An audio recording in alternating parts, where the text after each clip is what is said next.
Assalamualaikum warahmatullahi wabarakatuh. Di sini nama saya adalah Nanda Ramadhani. Di sini saya akan membawakan makalah yang berjudul itu Virtual Memory.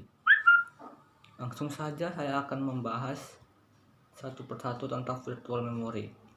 Yang pertama itu kita awal dengan pengertian. Pengertian dari virtual memory.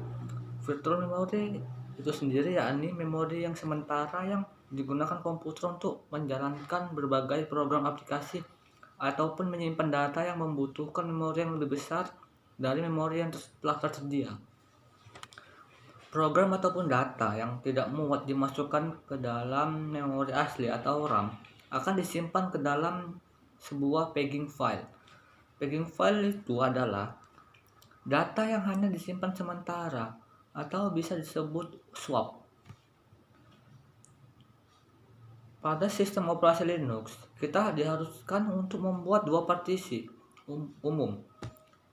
Yang utama yaitu untuk sistem dan untuk swap.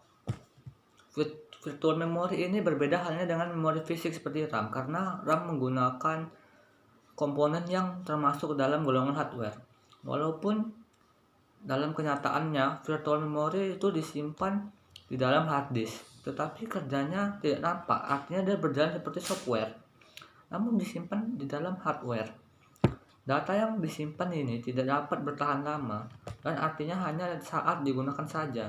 Dan bila komputer telah mati, atau kita restart saja, itu data-datanya akan hilang. Berarti dia bersifat sementara.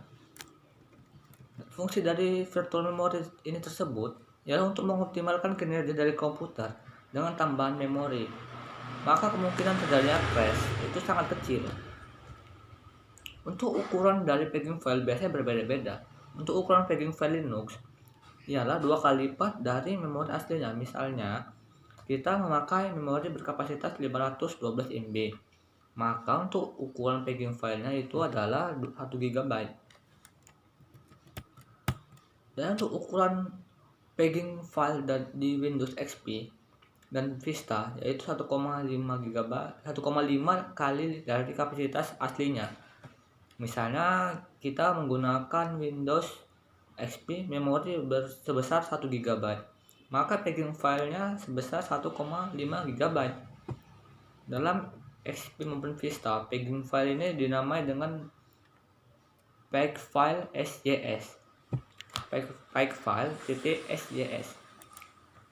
Bila kita ingin mencarinya, pasti tidak akan ketemu karena file ini disembunyikan atau di hidden files. Pegging file. RAM merupakan sumber daya terbatas, sedangkan memori virtual untuk tujuan praktis sebagian besar tak terbatas. Bila memori yang sedang digunakan oleh semua proses yang ada melebihi jumlah RAM yang tersedia, sistem bergerak halaman 4 KB buah operasi dari satu atau lebih ruang alamat virtual ke hard disk, sehingga membebaskan bahwa frame RAM untuk keperluan lainnya. Dalam sistem Windows, ini peg out. Halaman disimpan dalam satu atau lebih file yang bernama peg file SJS di root partisi.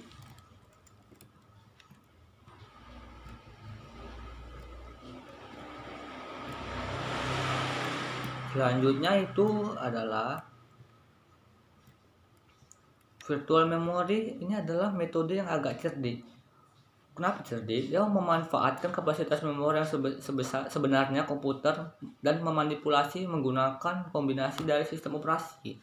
Dia sangat cerdik dalam hal memanipulasi sistem operasi dan kemampuan memori perangkat keras. Dia menggabungkan dari kombinasi sistem operasi dan kemampuan memori perangkat keras. Data dapat disimpan sementara dan mengajukan untuk diakses cepat dengan sistem operasi yang bertindak sebagai penentu, memungkinkan untuk kapasitas operasi halus. Virtual memory biasanya dilakukan dengan menggunakan metode yang disebut pegging. Pegging adalah istilah yang disederhanakan yang berlaku dengan cara di mana sebuah komputer memilih untuk menyimpan informasi sesuai dengan kriteria yang berbeda. Virtual memory berfungsi sebagai suplemen untuk sebuah komputer RAM atau random access memory.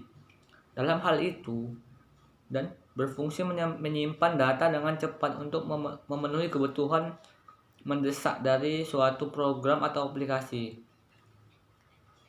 Seperti hard drive komputer mampu menjadi jauh lebih baik, tetapi juga jauh lebih lambat jika disebut untuk bertindak. Lanjut saja ke penutupan.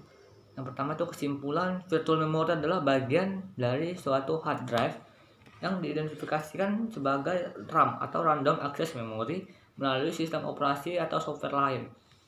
Pada setiap sistem komputer, peningkatan beban atau jumlah pengguna, jumlah pekerjaan yang dilakukan menyebabkan penurunan kinerja atau berapa lama waktu yang dibutuhkan untuk melakukan tugas masing-masing. Namun ini terjadi secara non-linear. Setiap peningkatan beban melebihi hasil titik tertentu dalam penurunan dramatis dalam kinerja. Penurunan dramatis dalam kinerja. Ini berarti bahwa sumber daya beberapa adalah pasokan krisis pendek dan telah menjadi bottleneck. Oke, sampai di situ saja presentasi saya dalam video kali ini. Jika saya ada salah kata, saya mohon maaf. Karena kita manusia saling memaafkan dan saling hilaf, pernah salah. Jadi mohon maaf jika ada salah kata. Saya akhiri. Wassalamualaikum warahmatullahi wabarakatuh.